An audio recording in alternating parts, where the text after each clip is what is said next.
tambay, Chef Boy, tambay, Chef Boy, tambay na kayo. Tambay na.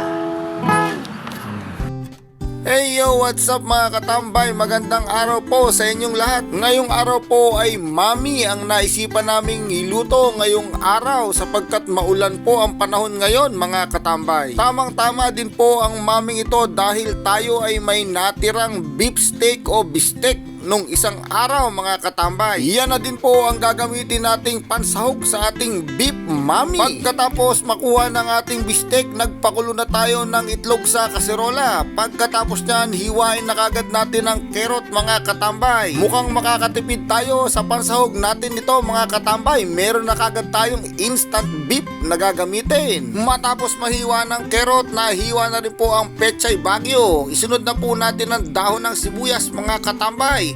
Pagkatapos nyan, magtadtad na tayo ng bawang. Ang bawang ang gagamitin nating pantopping sa ibabaw at siya magbibigay ng masarap na lasa sa ating beef mami. Matapos malaga ng itlog mga katambay, isunod na po natin ang ating mami o ang ating noodles na gagamitin. Rice noodles nga po pala ang napili naming gamitin na magiging mami sa ating lulutuin ngayong araw mga katambay. Hugasan lang po ito ng maigi. Pagkatapos nyan, babanlian natin ang ating noodles mga katambay para mawala ang extra oil nito o ang mantika nito at para maging fresh ulit ang ating noodles mga katambay. Ayan po't kumpleto na ang ating mga sangkap. Ang ating mga rekado ay handa na para makagawa na tayo ng ating beef mami mga katambay. Pagkatapos nyan, painitin na ang kawali, lagyan na ng mantika. Atin ang pipirituhin muna ang ating bawang mga katambay, ang ating pantopping sa ating beef mami. Sa panahon ngayon, dapat alam natin kung paano natin pagduduktong-duktongin ang ating mga ulam sa araw-araw mga katambay. Pagkatapos mapirito ng ating bawang mga katambay, magpapakulo na tayo ng ating sabaw ng ating beef mami. Maglagay din po tayo ng tubig dyan po mismo sa pinagpirituan ng ating bawang. Maglagay po ng naaayong sabaw sa inyong kagustuhan.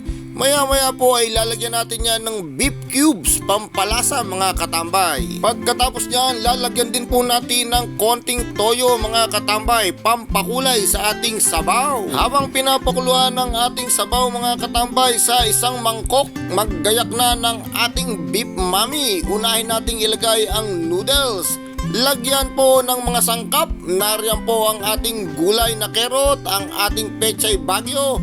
Meron po tayo dyang beef na natira sa ating bistek mga katambay. Makukumpleto rin po yan lalo na kung may itlog sa ibabaw. At syempre nariyan din ang dahon ng sibuyas, ibudbud lang po sa ibabaw. Maya maya po ay hiwain na ang ating itlog, lagyan ng design. At syempre ang panghuli ang ating piniritong bawang mga katambay. Yan ang magbibigay kumpletong linamnam at sarap sa ating beef mami. Tinaktakan din po ng pamintang durog.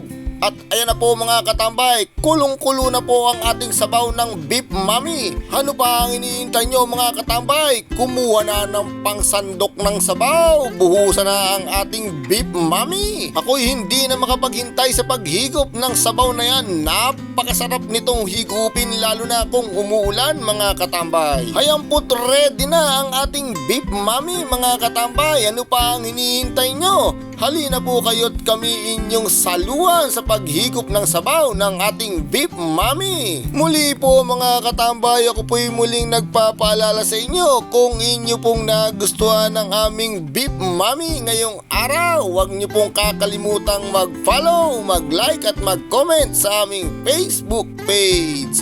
Ang inyong nakatambay na chef, Chef Boy Tambay.